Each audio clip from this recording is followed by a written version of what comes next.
One-side application, bilang mo lang ng 10 seconds. Hindi na kayang tuklapin kahit anong lakas ang nila.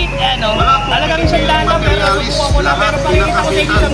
Ito rin ang pandikit na pwedeng pang-vulcanize dahil rubberized po ito kapag natuyo. Ginagamit na rin ito ng gumagawa ng sapatos sa Marikina. Lahat ng gumagamit ng pandikit ay mabalik at tinatanggilit dahil sa kapit. Bukod sa rubberized, hindi po naninira ng sapatos, hindi po siya nagmamantsa, at hindi po bumubula. At kahit itim ang sapatos, minuto, 10 segundo, tagal yung basta ano lang pakikita namin si Dondo lang. Wala state ang kapit, lahat ng bumibili ay bumabalik. Pwede rin sa mga chismosang kapitbahay. O pwede rin pala sa chismosang kapitbahay ito. Kaya nakita nyo ha. Sigurado magkakaroon kayo forever sa pandikit na ito. Kaya po kayo, hindi sayang ang pera nyo dito. Tatlo isang daan po ang original na Pinoy pandikit. Mga kamodel, ito lang pwede nyo pag nagkaroon kayo ng ganito, pwede nyo panampal sa chismosan yung kapitbahay. Para sa mga sapatos, chinelas, talagang isang daan lang, 3 peraso. Pero bearing sa motor, ceramic, figurine. Hindi sayang ang pera nyo dito. Tatlo isang daan lang po ang original na Pinoy pandikit. Pinoy pandikit. Ito ang pinakamatibay na pandikit na gawang Pinoy. Para sa inyong mga sapatos, chinelas, sandals, monoblock, bearing sa motor, ceramic, figurine. Pwede rin sa mga pangkal, kahoy, tiles, PVC, salamin. Ito lang po ang tanging pandikit na pwedeng gamitin sa basag na kustiso. At pwede rin itong pang-vulcanize dahil rubberized po ito kapag natuyo. Wala po pinipiling materialis ang Pinoy pandikit. Kapag dikit lang po ang pag-uusapan, ma'am, sir. Walang pinakbat ang ibang pandikit dito sa Pinoy pandikit. Lahat ng mga sira at mga basag na gagamitan sa inyong bahay ay Pinoy pandikit lang ang kailangan. Ginagamit na rin ito ng Marikina Shoes at nag-viral na po ito sa Facebook at YouTube, ang Pinoy pandikit. Dahil napakatibay sa kapit, kaya bilhin na po kayo, mga suki. Hindi sayang ang pera nyo dito. 100 po ang isang balot, ang original na Pinoy pandikit. Kung pinakamatibay na pandikit ang hinahanap nyo, subukan ninyo ang original na Pinoy pandikit na gawang Pinoy na tinatangkilik ng mga Pinoy. Lalo na sa mga sapatos nyo, chinelas, sandals, monoblock, bearings ng motor, ceramic, figurine, basag na pustiso. Pwede rin sa bakal, kahoy, tiles, PVC, stainless, salamin. Lalo na sa mga tuklap ng sapatos, patakan mo lang ng one-side application, dilan mo lang ng 10 seconds. Hindi na kayang tuklapin kahit anong lakas ang hila. Wala pong pinipiling materialis, lahat kinakapitan. Ito rin ang pandikit na pwedeng pang-vulcanize dahil rubberized po ito kapag natuyo. Ginagamit na rin ito ng mga gumagawa ng sapatos sa Marikina. Lahat ng gumagamit ng pandikit na ito ay bumabalik at tinatanggilik dahil sa kapit. Mga kamodel, susubukan natin itong nabili natin kanina sa original Pinoy pandikit na 3-for-100. Dito sa akin kinelas at dito sa akin sapatos. Eh kung bibili naman kayo tag sa 10 piso, mas magandang eto na yung bilhin nyo kasi kanina nasubukan po kanina ito eh. Pinati namin yung kinelas, tapos pinatakan nyo ng 5 patak. Inino talaga namin. Sa pandikit na ito. Kaya kung kayo, hindi sayang ang pera nyo dito. Inino talaga namin. Para siyang, hindi siya yung parang nababasa ng pandikit. Para siyang rubber din. Kaya susubukan ngayon namin dito sa sapatos at saka sa kinelas ko. Kaya mga kamodel. Mga kamodel yung mga kapraso tikit na ganyan. Titikitan din natin yan papatak-patak.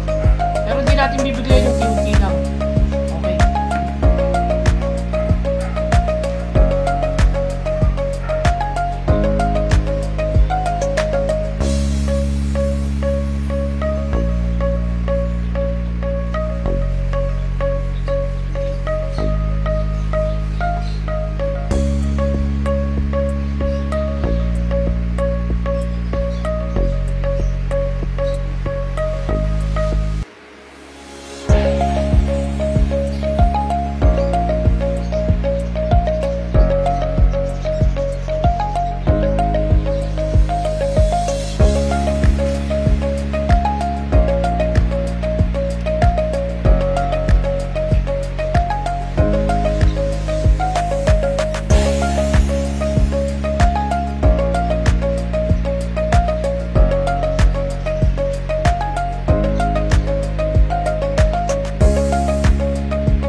seconds lang daw.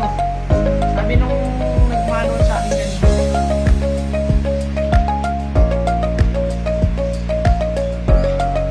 1, 2, 3, 4, 5, 6, 7, 10. Yan ang mga kamodel, nakadikit na siya. Bilis sa mano. Dito. Pero may mga parte pa tayo didikitan dyan. Katulad dito, dito. Ay, meron pa tayo nakapraso man dyan didikitan.